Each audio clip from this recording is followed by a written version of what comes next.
You think you're life hacking by letting AI do your heavy lifting, but what you're actually doing is permanently deleting your brain's ability to think.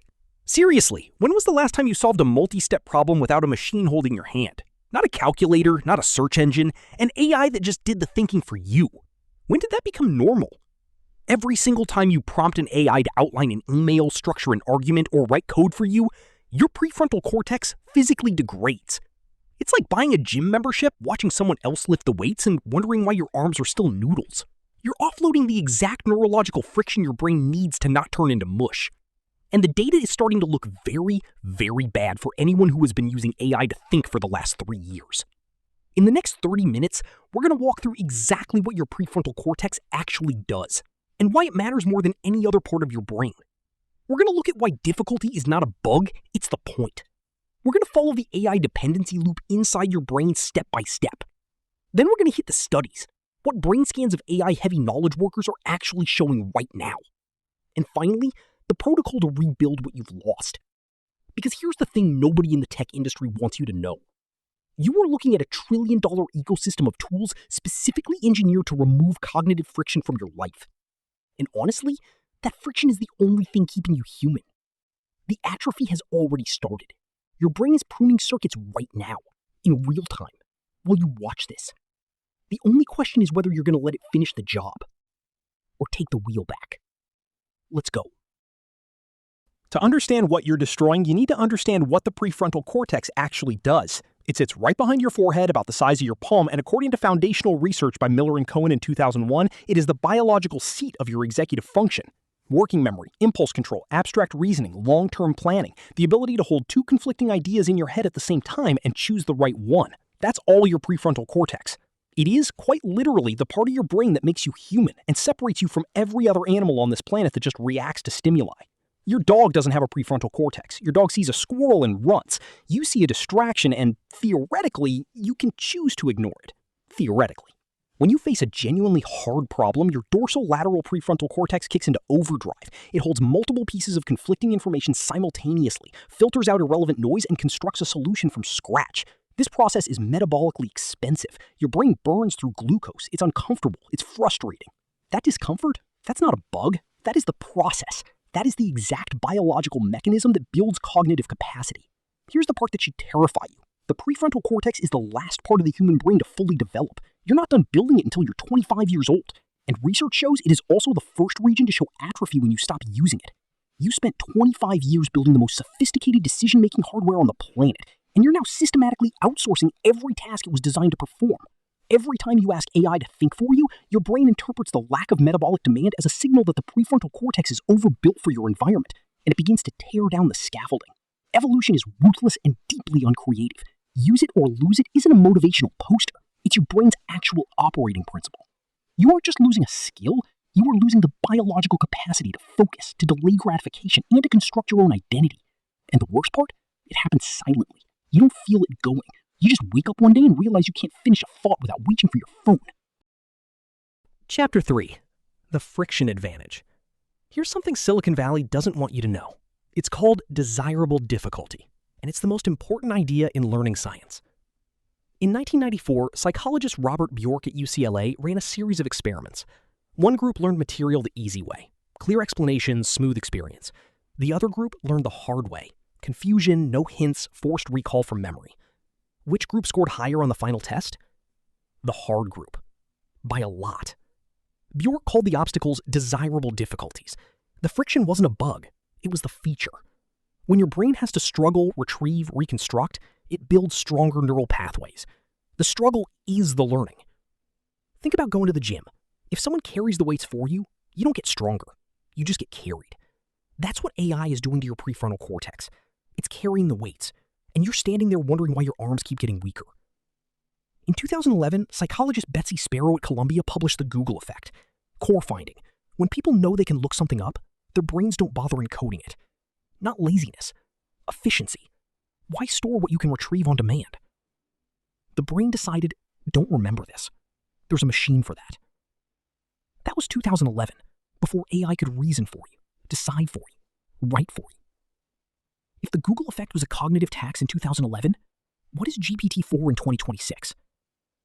The brain doesn't keep what it doesn't use. Unused neural connections get eliminated. Synaptic pruning. Your brain literally deletes pathways it decides are redundant. And you've been outsourcing the pathways it needs to keep. The good news? This is reversible. The brain is plastic, but only if you're willing to choose friction. Sit with a problem, feel the discomfort of not knowing, and stay there instead of reaching for the machine. Because what Bjork really found wasn't just better test scores. Students who struggled developed the meta skill of thinking through difficulty, the ability to tolerate uncertainty and build from nothing. That is exactly what frictionless AI is deleting. Chapter 4. The Dependency Loop. Here's the part nobody wants to say out loud, because once you see it, you can't unsee it. In 2011, Betsy Sparrow at Columbia University published what became known as the Google effect. When people knew they could look something up, their brains stopped encoding it. The brain made a rational choice. Why remember what you can retrieve? That was search engines. Now we have AI that doesn't just retrieve, it thinks, reasons, decides, writes. And every time you outsource a cognitive task to AI, your brain updates its model of what it needs to do. It's not storing the skill anymore. It decided there's a machine for that. Here's where it becomes a loop. You use AI because the task feels hard. The task feels hard because the relevant neural pathways are already weaker. They're weaker because you've been using AI, which makes it feel harder, which makes you reach for AI again. Neuroscientists call this synaptic pruning. The brain eliminates connections it doesn't use. It's not a design flaw, it's efficiency. But when the connections being pruned are the ones you need for complex thought, planning, and judgment, you have a problem. Adrian Ward at the University of Texas showed in 2017 that the mere presence of a smartphone on your desk, turned off, face down, irrelevant, measurably reduced cognitive capacity. Not because you were using it, just because your brain was allocating resources to not using it. Now imagine that device can do your thinking for you. The feedback loop looks like this. You try to think through a hard problem. It's uncomfortable. You reach for AI. It solves it instantly. Your brain registers. Discomfort equals wrong path. AI equals correct path. The next time something is hard, the pull toward AI is stronger. You are not self-medicating a cognitive deficit. You are self-medicating with the software that created it. If that sounds like addiction mechanics, that's because it is. Different molecule, same loop. Instead of destroying your liver, you're outsourcing your working memory. But here's what matters. Knowing the loop exists is the first step to breaking it. And the breakpoint isn't willpower, it's awareness. Catching the moment you reach for the machine before you've given your own brain 30 seconds to struggle. Chapter 5. The Science of Getting It Back. Let's be clear about something. The brain damage we've been talking about, it's not permanent. The same plasticity that lets AI erode your prefrontal cortex can rebuild it. The question is how, and whether the approach actually works or just sounds good. In 2014, neuroscientist Michael Merzenich published a landmark study on brain training. The finding that got headlines. Specific cognitive exercises can measurably improve working memory, processing speed, and executive function in adults. The finding that got buried. Only certain types of exercise work. Passive consumption doesn't count. Watching documentaries doesn't count. Even reading, while valuable, doesn't build the same pathways as active generation and recall. What actually works? Generation over retrieval. Instead of asking AI to explain something, explain it yourself first. Out loud. To no one. It feels stupid. That's how you know it's working. The discomfort is your prefrontal cortex firing up circuits it hasn't used. Spaced repetition with friction. The Bjork lab showed that the optimal learning schedule involves forgetting. Deliberately letting time pass until recall is hard, then recalling. Flashcard apps that make it too easy are neurologically worthless. Physical exercise. This one is non-negotiable. A 2013 study in the Proceedings of the National Academy of Sciences found that aerobic exercise increases the volume of the hippocampus, the brain's memory center, by up to 2% per year. In older adults, where it was actually shrinking. You can't think your way to a better brain. You have to move. And the most counterintuitive intervention? Boredom. Planned, scheduled, defended boredom. No phone, no podcast, no input of any kind. Neuroscientists at the University of York found that the brain's default mode network, the system responsible for creativity, self-reflection, and long-term planning, activates specifically during rest from external stimulation. Your best ideas don't come from AI prompts. They come from the shower, from staring out the window, from the uncomfortable silence you've been filling with content since 2011. The recovery protocol isn't complicated. It's just hard. And that's the point. Chapter 6. The AI Paradox. Here's the part that breaks people's brains when they first hear it. AI might be the most useful tool humans have ever built, and also one of the most neurologically costly to use habitually. Both things are true at the same time. A hammer doesn't make your arm weaker. A calculator doesn't degrade your arithmetic in most contexts. But AI assistance for complex cognitive tasks operates differently because it doesn't just extend your capability, it substitutes for the specific mental processes that build capability. The paradox? The better AI gets, the more effortless it becomes. And effortlessness is the enemy of growth. But here's what separates a smart AI user from a dependent one: context. There's a massive difference between using AI to handle tasks below your cognitive level, formatting, research aggregation, scheduling, versus using AI to skip the cognitive work that develops your judgment and expertise. A surgeon who uses AI for surgical planning doesn't lose surgical skill. A writer who uses AI to fix typos doesn't lose writing ability. But a writer who uses AI to generate all their first drafts, they're outsourcing the specific friction that builds craft. The question isn't whether to use AI. It's which cognitive tasks you choose to protect. What are the mental processes you need to keep difficult? Because those are the ones that define who you are and who you're becoming. Researchers at MIT's Computer Science and AI Lab published a 2024 study on knowledge workers using AI assistants. Workers who used AI for low-complexity tasks while protecting complex reasoning showed improved performance over time. Workers who offloaded complex reasoning showed degraded independent performance within months. Same tool, different outcome, entirely determined by where you draw the line. Here's a question nobody wants to answer. Who are you without your ability to think? Not what you do, not your job title, not your relationships. Who are you, the cognitive entity, when you strip away the thinking? For most of history, humans defined themselves by their minds. The capacity to reason, to create, to solve. Descartes famously said, "I think, therefore I am." Thinking wasn't just something you did, it was what you were. Now we're outsourcing it. And nobody is asking what that does to identity. There's a fascinating study from Princeton that showed something disturbing. When people relied on GPS navigation consistently, their hippocampus, the brain's spatial memory center, shrank. Not metaphorically, physically smaller. The neural real estate dedicated to knowing where you are literally reduced because the skill was no longer needed. Now apply that to everything. Every time you ask AI to write your argument, your prefrontal cortex doesn't build the neural pathway for constructing that argument. Every time you ask AI to analyze a situation, your brain doesn't develop the pattern recognition that comes from doing it yourself. Every time AI generates the creative solution, you don't get the cognitive reward of discovery. You're not just losing skills, you're losing the neural architecture that makes you capable of those skills.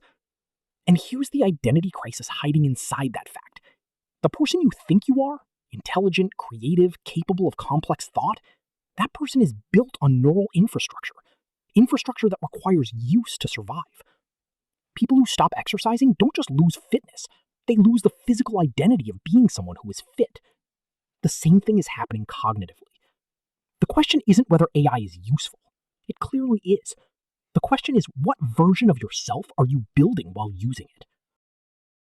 There is a new cognitive elite emerging, and most people have no idea it's happening. They don't have better GPUs. They don't have access to better AI tools. In fact, they use AI less than everyone else, at least for the things that matter. They are the people who still do hard thinking themselves, who still sit with a difficult problem until they crack it, who still write their own arguments, construct their own frameworks, build their own mental models, who use AI to execute but never to replace the actual thinking. And here's why this matters. As AI becomes universal, the ability to think deeply becomes rarer. Supply and demand. When everyone has access to AI-generated analysis, original thought becomes the scarce resource. When everyone outsources creativity, genuine creative thinking commands a premium. The World Economic Forum's 2025 Future of Jobs report identified critical thinking and complex problem solving as the top two skills employers would pay most for by 2027. Not coding, not data science, thinking. Because thinking is what AI cannot replicate. Not because AI isn't powerful, but because the value of your thinking comes from you having built it through struggle. A gym metaphor. Imagine if everyone had a machine that could lift weights for them. Your muscles would still only grow if you lifted. The machine lifting doesn't make you stronger. It just moves the weight. AI is that machine, and most people are letting it lift for them. The new cognitive elite aren't anti-AI. They're strategic. They use AI as a multiplier on top of strong cognitive foundations, not as a replacement for building those foundations. The question is which side of that line you're on, and the answer is determined by choices you're making right now. This is the part of the video where I give you something you can actually use. Because knowing your prefrontal cortex is degrading is not enough. You need a protocol, a specific science-backed set of behaviors that rebuild the cognitive infrastructure AI is quietly eroding. 30 days. That's enough time to measurably rebuild prefrontal cortex engagement if the protocol is consistent. Week 1 is about friction reintroduction. Every morning before you open any AI tool, spend 20 minutes on a hard cognitive task with no assistance. Write longhand, solve a problem from memory, plan your day on paper. The rule is simple. If an AI could do it for you in 30 seconds, do it yourself for 20 minutes first. This isn't inefficiency, this is training. Week 2 adds the delayed AI rule. For any task that takes less than 2 hours, attempt it yourself completely before consulting AI. Use AI to review, refine, or expand your work, not to generate it. The output of Week 2 is a growing catalog of things you can do without AI. That catalog is your cognitive identity. Week 3 introduces deliberate depth sessions. 1 hour per day, no screens on a single complex problem. This is the closest modern equivalent to what deep work looked like before the internet. Your brain will resist. The resistance is the workout. Week 4 is integration. You use AI freely, but from a position of strength. You know what you can do. Here's the most important thing I can tell you. You are not a passive observer of what AI does to your brain. You are an active participant. The degree to which AI diminishes your cognitive capacity is, within significant limits, a choice. The prefrontal cortex degradation we've covered in this video, the executive function loss, the working memory compression, the atrophied decision-making, none of it is inevitable. It is the outcome of a specific pattern of use. And patterns can be changed. Here's what I want you to walk away with. 1. Your brain is plastic. It responds to what you do with it. If you use it for hard things, it builds capacity. If you outsource hard things, it loses capacity. This is not metaphor. This is biology. 2. AI is not the enemy. Thoughtlessness about how you use it is the enemy. The people who thrive in an AI-saturated world will be the ones who built strong cognitive foundations first and use AI as leverage on top of that foundation, not as a substitute for it. 3. The 30-day protocol works. Not because it's magic, because demand creates adaptation. Put the demand back, get the adaptation back. You came into this video knowing AI was changing things. You're leaving it knowing specifically what it's changing, and what you can do about it. The question is not whether you use AI. You will. The question is whether you remain the kind of thinker who deserves to. Subscribe if you want more. Share this with someone who needs to hear it. And go do something hard today, without any help.